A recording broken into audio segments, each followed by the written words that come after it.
Assalamualaikum warahmatullahi wabarakatuh.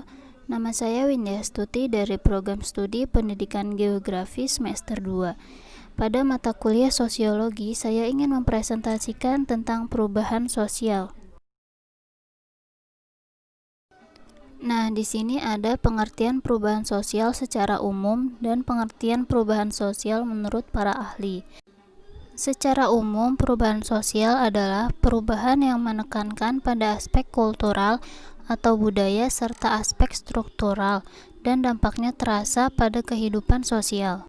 Sedangkan perubahan sosial menurut para ahli menurut Surjono Sukanto, perubahan sosial adalah perubahan pada lembaga-lembaga kemasyarakatan yang mempengaruhi sistem sosial, termasuk nilai-nilai, sikap, dan pola tingkah. Dan menurut Emil Durkheim, perubahan sosial adalah perubahan yang terjadi sebagai hasil dari faktor-faktor ekologis dan demografis yang mempengaruhi kehidupan masyarakat dari yang tradisional ke yang lebih modern. Nah, di sini ada bentuk perubahan sosial. Nah, yang pertama berdasarkan waktu. Berdasarkan waktu ada dua. Yang pertama evolusi.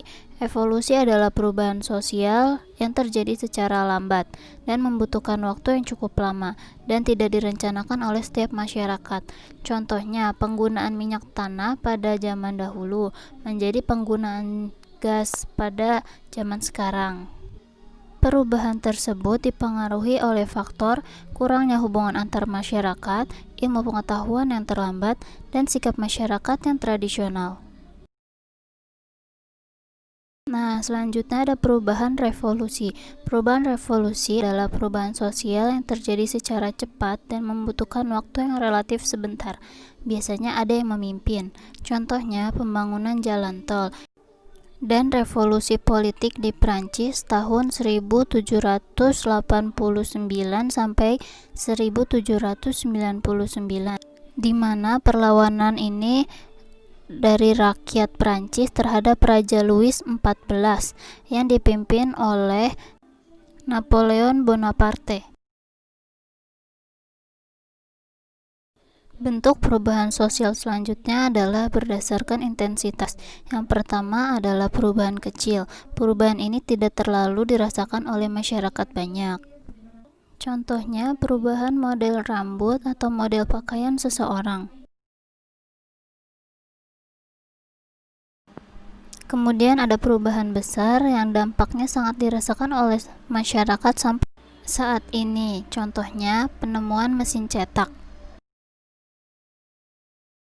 Bentuk selanjutnya berdasarkan penyebab. Yang pertama adalah perubahan yang direncanakan.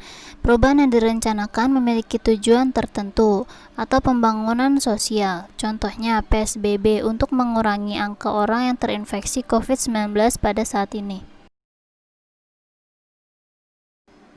Yang kedua, perubahan yang tidak direncanakan. Perubahan ini membawa dampak yang tidak diinginkan oleh masyarakat. Contohnya, bencana longsor. Karena dari perubahan ini, masyarakat bisa kehilangan banyak tempat tinggal, keluarga, dan mata pencaharian. Selanjutnya, faktor perubahan sosial. Ada faktor pendorong. Faktor pendorong ada kontak dengan kebudayaan lain, sistem penduduk yang maju, lapisan masyarakat yang terbuka, penduduk yang heterogen, dan memiliki orientasi ke depan. Sedangkan faktor penghambatnya ada kurangnya hubungan antar masyarakat, ilmu pengetahuan yang terlambat, sikap masyarakat tradisional dan menolak perubahan, adanya prasangka buruk terhadap budaya baru, dan adat yang tertanam kuat. Adapun dampak dari perubahan sosial. Dampak positifnya antara lain munculnya penemuan baru yang dapat membantu aktivitas manusia seperti penemuan internet, munculnya nilai dan norma baru yang lebih relevan, munculnya lembaga perubahan sosial seperti labor organization yang melindungi hak-hak buruh. Dan dampak negatifnya antara lain perubahan yang terlalu cepat dapat menimbulkan anomi, kemunduran moral, munculnya konflik sosial yang menimbulkan disintegrasi atau perpecahan. Sekian penjelasan dari saya, semoga bermanfaat dan kurang lebihnya mohon maaf. Wassalamualaikum warahmatullahi wabarakatuh.